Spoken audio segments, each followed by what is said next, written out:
ಏನು ಮೊನ್ನೆ ದಿನ ಸಚಿನ್ ಪಾಂಚಾಲ್ ಅವರ ಒಂದು ಆತ್ಮಹತ್ಯೆ ಪ್ರಕರಣ ಇಡೀ ರಾಜ್ಯಾದ್ಯಂತ ಅಷ್ಟಲ್ಲ ಇಡೀ ದೇಶಾದ್ಯಂತ ಸುದ್ದಿ ಆಗಿದೆ. ಈ ಒಂದು ಆತ್ಮಹತ್ಯೆ ಪ್ರಕರಣ ಈ ಒಂದು ಸಚಿನ್ ಅವರ ಪ್ರಾಣವನ್ನು ಉಳಿಸ್ತಕ್ಕಂಥ ಕೆಲಸ ಪೊಲೀಸರು ಕೈಯಲ್ಲೇ ಇತ್ತು, ಪೊಲೀಸರು ಮಾಡ್ಬೋದಿತ್ತು. ಪೊಲೀಸ್ ಇಲಾಖೆಯ ಒಂದು ಪೊಲೀಸರೊಂದು ವರ್ತನೆಯಿಂದ ಒಂದು ಮುಗ್ಧ ಜೀವ ಹೊರಟೋಗಿರ್ತಕ್ಕಂಥದ್ದು. ಈ ಬಡ ಕುಟುಂಬದ ಒಂದು ಆಧಾರ ಸ್ತಂಭವೇ ಮುರಿದು ಬಿದ್ದಿರ್ತಕ್ಕಂಥ ತಾವೆಲ್ಲ ನೋಡಿದಿರಿ. ಪಾಪ ಹೆಣ್ಮಕ್ಳು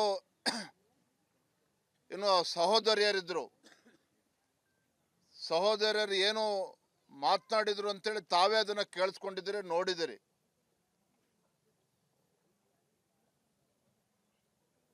ಹೆಣ್ಮಕ್ಳು ಪೊಲೀಸ್ ಸ್ಟೇಷನ್ಗೆ ಹೋಗಿ ತನ್ನ ಸಹೋದರ ಕಾಣೆ ಆಗಿದ್ದಾನೆ,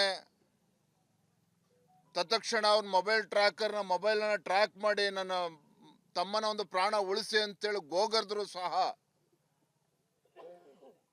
ಪೊಲೀಸರು ಎಷ್ಟು ಕೆಟ್ಟದಾಗಿ ನಡ್ಕೊಂಡಿದ್ದಾರೆ, ಅಮಾನವೀಯವಾಗಿ ನಡ್ಕೊಂಡಿದ್ದಾರೆ ಅನ್ನೋದನ್ನ ತಾವೇ ಕೇಳಿದಿರಿ. ಅದನ್ನು ನಾನು ಮತ್ತಿಲ್ಲಿ ಹೇಳೋದಕ್ಕೆ ಇಚ್ಛೆ ಪಡೋದಿಲ್ಲ. ಆದರೆ ಈ ಸಂಪೂರ್ಣ ಪ್ರಕರಣದಲ್ಲಿ ಸಚಿನ್ ಅವರ ಒಂದು ಆತ್ಮಹತ್ಯೆ, ತದನಂತರ ಇರ್ತಕ್ಕಂಥ ಡೆತ್ ನೋಟ್, ಸೂಸೈಡ್ ನೋಟ್ ಅಲ್ಲಿ ಏನು ಬರೆದಿದ್ದಾರೆ, ಮತ್ತೆ ಪೊಲೀಸರ ಇಲಾಖೆ ಒಂದು ದುರ್ವರ್ತನೆ, ಇದೆಲ್ಲವೂ ಕೂಡ ಆ ಪಾಪ ಅವನ ಪ್ರಾಣ ಕಳ್ಕೊಂಡಿದ್ದನ್ನ ತೋರಿಸ್ತದೆ. ದುರಂತ ಅಂತ ಹೇಳಿದ್ರೆ ಪೊಲೀಸರು ಮನುಷ್ಯತ್ವ ಇದ್ದಿದ್ದೇ ಆಗಿದ್ರೆ, ಸ್ವಲ್ಪ ಆದ್ರೂ ಮನುಷ್ಯತ್ವದಿಂದ ಪೊಲೀಸರು ಅಧಿಕಾರಿಗಳು ನಡ್ಕೊಂಡಿದ್ರೆ ಬಹುಶಃ ಪಾಪ ಸಚಿನ ಪ್ರಾಣ ಉಳಿತಾ ಇತ್ತು. ಆ ಹೆಣ್ಮಕ್ಳು ಪೊಲೀಸ್ ಠಾಣೆಗೆ ಹೋದ್ರು ಸಹ ಮಧ್ಯಾಹ್ನ 2:30 ಹೋಗಿದ್ದಾರೆ, ಮೊನ್ನೆ 25ನೇ ತಾರೀಕು. ಇನ್ನೂ ಕೂಡ ಮೊಬೈಲ್ ಆನ್ ಇತ್ತು ಒಂದು ಸಚಿನ್ದು. ಮಧ್ಯಾಹ್ನ 2:30 ರಾತ್ರಿ 9 ಗಂಟೆವರೆಗೂ ಸಹ ಪೊಲೀಸರು ಈ ಪೊಲೀಸ್ ಸ್ಟೇಷನ್ ಇಂದ ಆ ಪೊಲೀಸ್ ಸ್ಟೇಷನ್ ಓಡಾಡಿಸಿದ್ರೆ ವಿನಃ ಮನುಷ್ಯತ್ವ ಸ್ವಲ್ಪ ಇದ್ದಿದ್ರೆ ಯಾರು ಕೂಡ ಈ ರೀತಿ ನಡ್ಕೊಳ್ಳೋಕೆ ಸಾಧ್ಯ ಆಗ್ತಾ ಇರಲಿಲ್ಲ. ಎಲ್ಲೋ ಒಂದ್ ಕಡೆ ಯಾರ ವಿರುದ್ಧ ಯಾರ್ಯಾರು ಇದರಲ್ಲಿ ಇನ್ವಾಲ್ವ್ ಆಗಿದ್ದಾರೆ ಎಲ್ಲ ಪೊಲೀಸರು ಎಲ್ಲ ಸಂಪೂರ್ಣ ಮಾಹಿತಿ ಇದೆ. ಅವರೇನು ಮಾಹಿತಿ ಇರಲಿಲ್ಲ ಅಂತೇನಿಲ್ಲ. ಡೆತ್ ನೋಟಲ್ಲಿ ಏನೇನು ಉಲ್ಲೇಖ ಮಾಡಿದ್ದಾನೆ ಸಚಿನ್, ಅದು ಆಮೇಲೆ ಚರ್ಚೆ ಮಾಡ್ತೇವೆ. ಆದರೆ ಸಚಿನಿಂದ ಯಾರ್ಯಾರು ಇದ್ದಾರೆ, ಅವನಿಗೆ ಬೆದರಿಕೆ ಇದೆ, ಅವನ ಜೀವಕ್ಕೆ ಬೆದರಿಕೆ ಇದೆ. ಮನೆಗೆ ಬಂದು ಬೆಳಗ್ಗೆ ಬಂದು ಅವ್ರ ಮನೆಯಲ್ಲಿ ಹೆಣ್ಮಕ್ಳಿಗೂ ಕೂಡ ಧಮಕಿ ಹಾಕಿ ಹೋಗಿದ್ದಾರೆ. ಎಲ್ಲೋ ಒಂದ್ ಕಡೆ ಪಾಪ ಸಚಿನ್ಗೆ ತನ್ನ ಸಹೋದರಿಯರ ಗೌರವನು ಕೂಡ ಕಾಪಾಡೋದಕ್ಕಾಗೋ ಇಲ್ಲನೋ ಆ ಎಲ್ಲವೂ ಕೂಡ ಆತಂಕ. ಒಂದು ಕಡೆ ಈ ಪುಡಾರಿ ಏನಿದ್ದಾನೆ, ಲಂಚ ಬೇಕು ಅಂತೇಳಿ ಅವನ ಮೇಲೆ ಒತ್ತಡ ಹೇರಿ ಮನೆಗೆ ಬಂದು ಹೆಣ್ಮಕ್ಳು ಮುಂದೆ ಅವನ್ನ ಬೆದರಿಕೆ ಹಾಕಿರ್ತಕ್ಕಂಥದ್ದು, ಹೆಣ್ಮಕ್ಳು ಕೂಡ ಬೆದರಿಕೆ ಹಾಕಿರ್ತಕ್ಕಂಥದ್ದು ಅಕ್ಷಮ್ಯ ಅಪರಾಧ. ರಾಜು ಕಪ್ನೂರ್ ಏನಾದರೂ ಕಾಂಗ್ರೆಸ್ ಸರ್ಕಾರಕ್ಕೆ ಸ್ವಲ್ಪನಾದರೂ ಮಾನ ಮರ್ಯಾದೆ ಇದ್ರೆ ಸಂಪೂರ್ಣವಾಗಿರ್ತಕ್ಕಂಥ ಒಂದು ತನಿಖೆ ಆಗಬೇಕಾಗ್ತದೆ, ಪಾರದರ್ಶಕವಾಗಿರ್ತಕ್ಕಂಥ ತನಿಖೆ ಆಗಬೇಕಾಗ್ತದೆ. ಸ್ವತಃ ಹೆಣ್ಮಕ್ಳು ಹೇಳ್ತಾ ಇದ್ದಾರೆ ನೋಡಿ, ಯಾವುದೇ ಕಾರಣಕ್ಕೂ ರಾಜ್ಯದ ಈ ಪೊಲೀಸ್ ವ್ಯವಸ್ಥೆನಲ್ಲಿ ಸರಿಯಾದಂಥ ತನಿಖೆ ಆಗೋದಕ್ಕೆ ಸಾಧ್ಯ ಇಲ್ಲ, ಇದು CBI ತನಿಖೆನೇ ಆಗಬೇಕು ಅಂತೇಳಿ ಪಾಪ ಹೆಣ್ಮಕ್ಳು ಇವತ್ತು ಆಗ್ರಹ ಮಾಡ್ತಾ ಇರ್ತಕ್ಕಂಥದ್ದು, ಒತ್ತಾಯ ಮಾಡ್ತಕ್ಕಂಥದ್ದು ತಾವು ನೋಡಿದಿರಿ. ಇಲ್ಲಿ 3 ವಿಚಾರ. ಒಂದು ಸೂಸೈಡು, ಮತ್ತೆ ಸೂಸೈಡ್ ನೋಟಲ್ಲಿ ಏನೇನು ಉಲ್ಲೇಖ ಮಾಡಿದ್ದಾರೆ, ಸ್ವಾಮೀಜಿಗಳಿಗೆ ಅವ್ರ ಜೀವಕ್ಕೆ ಬೆದರಿಕೆ ಇದೆ, ಇಲ್ಲಿ ನಮ್ಮ BJP ಶಾಸಕರು ನಮ್ಮ ಪಕ್ಷದ ಮುಖಂಡರ ಮೇಲೆ ಬೆದರಿಕೆ ಇದೆ, ಅವರ ಪ್ರಾಣಕ್ಕೂ ಕೂಡ ಬೆದರಿಕೆ ಇರ್ತಕ್ಕಂಥದ್ದು. ಇದೆಲ್ಲವೂ ಕೂಡ ಆಮೇಲೆ ಬರೋಣ. ಆದರೆ ಎಲ್ಲ ಒಂದು ಕಡೆ ಅಧಿಕಾರದ ದರ್ಪದಿಂದ, ಮತ್ತು ಇದು ಕಲಬುರಗಿ ಜಿಲ್ಲೆನಲ್ಲಿ ಏನು ಹೊಸ ಪ್ರಕರಣ ಏನಲ್ಲ, ಮೊದಲ ಪ್ರಕರಣ ಏನಲ್ಲ. ಈ ಕಾಂಗ್ರೆಸ್ ಸರ್ಕಾರ ಬಂದಾಗಿನಿಂದ ಕಳೆದ 1.25 ವರ್ಷದಲ್ಲಿ ಈ ರೀತಿ 4-5 ಪ್ರಕರಣಗಳಾಗಿದ್ದಾವೆ. ಮತ್ತು ಎಲ್ಲ ಪ್ರಕರಣಗಳು ಕೂಡ ಬಹಳ ವ್ಯವಸ್ಥಿತವಾಗಿ ಷಡ್ಯಂತ್ರ ಮಾಡಿ ಮುಚ್ಚಾಕ್ತಕ್ಕಂಥ ಕೆಲಸ ರಾಜಕೀಯ ಒತ್ತಡದಿಂದ ಇವೆಲ್ಲವೂ ಕೂಡ ಆಗಿದೆ. ನಿಜವಾಗ್ಲೂ ಕೂಡ ಹೆಣ್ಮಕ್ಳಿಗೆ ಅವ್ರು ಎಷ್ಟು ಸಲ ಮಾಡಿದ್ರು ಕೂಡ ಸಾಲದು. ಅವರ ಒಂದು ಧೈರ್ಯವನ್ನು ನಾವು ನಿಜವಾಗ್ಲೂ ಕೂಡ ಮೆಚ್ಕೊಳ್ಳೇಬೇಕು. ಇವ್ರು ಯಾವಾಗ ಪೊಲೀಸ್ ಠಾಣೆಯಲ್ಲಿ ಕಂಪ್ಲೇಂಟ್ ಅನ್ನು ರಿಸೀವ್ ಮಾಡ್ಕೊಳ್ಳೋದಿಲ್ವೋ, ರಾತ್ರಿ 9 ಗಂಟೆಗೆ, ಮಧ್ಯಾಹ್ನ 2:30 ರಾತ್ರಿ 9 ಗಂಟೆವರೆಗೂ ಕೂಡ ಒಂದು FIR ರಿಜಿಸ್ಟರ್ ಮಾಡಿ ಕಂಪ್ಲೇಂಟ್ ತಗೊಳ್ಳೋಕ್ಕೂ ಕೂಡ ಪೊಲೀಸರು ಹಿಂಜರಿತಾರೆ ಅಂತ ಹೇಳಿದ್ರೆ, ಕೊನೆಗೆ 9 ಗಂಟೆಗೆ ಪಾಪ ಆನ್ಲೈನ್ ಕಂಪ್ಲೇಂಟನ್ನು ಕೊಡ್ತಾರೆ FIR ರಿಜಿಸ್ಟರ್ ಆಗಬೇಕು ಅಂತೇಳಿ. ಅಂದರೆ ಈ ರೀತಿ ಒಂದು ರಾಜ್ಯದಲ್ಲಿ ಇದಕ್ಕೇನಾರ ಕಾನೂನು ಸುವ್ಯವಸ್ಥೆ ಇದೆಯಾ, ಪೊಲೀಸ್ ವ್ಯವಸ್ಥೆ ಇದೆಯಾ? ಇಡೀ ರಾಜ್ಯದಲ್ಲಿ ಒಂದು ರೀತಿ ಪೊಲೀಸ್ ಸ್ಟೇಷನ್ ಏನಾಗಿದೆ ಅಂತ ಹೇಳಿದ್ರೆ ಕಾಂಗ್ರೆಸ್ ಕಚೇರಿ ಆಗಿದೆ. ಇನ್ನು ಗುಲ್ಬರ್ಗಾ ಜಿಲ್ಲೆ, ಬೀದರ್ ಜಿಲ್ಲೆಯಲ್ಲಂತೂ ಇನ್ನೂ ಹೆಚ್ಚು ಪೊಲೀಸ್ ಠಾಣೆನ ದುರುಪಯೋಗ ಇವತ್ತು ಪಡಿಸ್ಕೊಳ್ತಾ ಇರ್ತಕ್ಕಂಥದ್ದು. ಬಹುಶಃ ಪೊಲೀಸರೇನಾದರೂ ತತ್ಕ್ಷಣ ಪಾಪ ಹೆಣ್ಮಕ್ಳು ಠಾಣೆಗೆ ಬಂದಾಗ ತತ್ಕ್ಷಣ ಅದನ್ನು ಸ್ವೀಕಾರ ಮಾಡಿ ದೂರನ್ನು FIR ರಿಜಿಸ್ಟರ್ ಮಾಡಿ ಆ ಮೊಬೈಲನ್ನು ಟ್ರ್ಯಾಕ್ ಮಾಡಿದ್ದಾದ್ರೆ ಪಾಪ ಪ್ರಾಣನೂ ಕೂಡ ಉಳಿಸ್ಬೋದಾಯಿತು. ಇಷ್ಟು ಬೇಜವಾಬ್ದಾರಿಯಿಂದ ಪೊಲೀಸರು ನಡ್ಕೊಂಡಿದ್ದಾರೆ.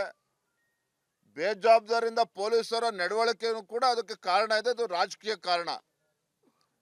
ಇದರಿಂದ ಯಾರ್ಯಾರು ಘಟಾನುಘಟಿಗಳಿದ್ದಾರೆ ಇದ್ಯಾವುದು ಕೂಡ ಬಹಿರಂಗ ಸತ್ಯ. ಇವತ್ತು ನಾನಿವತ್ತು ಸಚಿವರಾಗಿರ್ತಕ್ಕಂಥ ಪ್ರಿಯಾಂಕಾ ಖರ್ಗೆ ಅವರು, ನನಗೆ ಗೊತ್ತಿರಲಿಲ್ಲ ವಿಚಾರ, ಡೆಲ್ಲಿಲಿದ್ದೆ.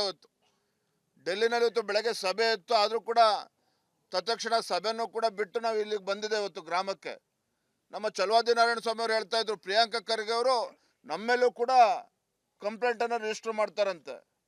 ನಾಚಿಕೆ ಆಗಬೇಕು ಇವತ್ತು ಪ್ರಿಯಾಂಕಾ ಖರ್ಗೆ ಅವರಿಗೆ. ನೀವು ಯಾವ ಸ್ಥಾನದಲ್ಲಿದ್ದೀರಿ, ಯಾರ ಮಗ ಇದ್ದೀರಿ ನೀವು? ನಿಮಗೇನಾದರೂ ಕಿಂಚಿತ್ತಾದರೂ ಕೂಡ ಮನುಷ್ಯತ್ವ ಇದ್ದರೆ, ಪ್ರಿಯಾಂಕಾ ಖರ್ಗೆ ಅವರು ನಿಮ್ಗೆ ಕಿಂಚಿತ್ತಾದರೂ ಮನುಷ್ಯತ್ವ ಇದ್ದರೆ, ಆ ಬಡ ಕುಟುಂಬಕ್ಕೆ ನ್ಯಾಯ ಏನಾದರೂ ಸಿಗಬೇಕು ಅಂತಾರೆ. ಪಾಪ ಪ್ರಾಣ ಅಂತೂ ವಾಪಸ್ ಬರೋದಕ್ಕೆ ಸಾಧ್ಯ ಇಲ್ಲ. ಆ ಕುಟುಂಬಕ್ಕೆ ನ್ಯಾಯ ಸಿಗಬೇಕು ಅಂತ ಹೇಳಿದ್ರೆ ನೀವು ಫಸ್ಟ್ ನಿಮ್ಮ ಮಂತ್ರಿ ಸ್ಥಾನಕ್ಕೆ ರಾಜೀನಾಮೆ ಬಿಸಾಕ್ ಬನ್ನಿ. ನಿಮ್ಮ ಮಂತ್ರಿ ಸ್ಥಾನಕ್ಕೆ ರಾಜೀನಾಮೆ ಕೊಡಿ. ಮುಖ್ಯಮಂತ್ರಿಗಳು ಕೇಳೋ ತನಕ ದಯವಿಟ್ಟು ನೀವು ಕಾಯಬೇಡಿ. ಯಾವುದೇ ಕಾರಣಕ್ಕೂ ನೀವು ಮಂತ್ರಿ ಸ್ಥಾನದಲ್ಲಿ ನೀವು ಮುಂದುವರಿಯೋಕ್ಕೂ ಕೂಡ ಸಾಧ್ಯ ಇಲ್ಲ. ಸ್ವಲ್ಪ ಆದರೂ ಗೌರವ ಇದ್ದರೆ ಆ ಮಂತ್ರಿ ಸ್ಥಾನಕ್ಕೆ ಬಿಸಾಕಿ ರಾಜೀನಾಮೆ ಕೊಟ್ಟು ತನಿಖೆ ಎದುರಿಸೋಕೆ ನೀವು ಸಿದ್ಧರಾಗಬೇಕು. ಇದರಲ್ಲಿ CBI ತನಿಖೆ ಆಗಬೇಕು ಅಂತೇಳಿ ಹೆಣ್ಮಕ್ಳು ಕೂಡ ಹೇಳ್ತಾ ಇದ್ದಾರೆ. ಯಾವುದೇ ಕಾರಣಕ್ಕೂ ಇಲ್ಲಿ ಯಾವುದೇ ಪೊಲೀಸ್ ತನಿಖೆ, CID ಯಾವುದೇ ತನಿಖೆ ಕೂಡ ಅದರಿಂದ ನ್ಯಾಯ ಸಿಗೋದಕ್ಕೆ ಸಾಧ್ಯ ಇಲ್ಲ. ಪಾಪ ಹೆಣ್ಮಕ್ಳಿಗೆ, ಆ ಕುಟುಂಬಕ್ಕೆ ನಾವು ನಮ್ಮ ಕಾರ್ಯಕರ್ತರು ಪಾಪ ಏನೋ ಒಂದು ಸ್ವಲ್ಪ ಹಣ ಕೊಡಬೇಕು ಅಂತೇಳಿ ಕಳಿಸ್ಕೊಟ್ಟಿದ್ರು, ಅದನ್ನು ಕೂಡ ಸ್ವೀಕಾರ ಮಾಡಲಿಲ್ಲ. ಪಾಪ ಕೈ ಮುಗಿದು ಬೇಡ್ಕೊಳ್ತಾ ಇದ್ದಾರೆ ಹೆಣ್ಮಕ್ಳು, ನಿಮಗೆ ದುಡ್ಡು ಬೇಡ ಸ್ವಾಮಿ, ದಯವಿಟ್ಟು ಇದು CBI ತನಿಖೆ ಆಗಬೇಕು.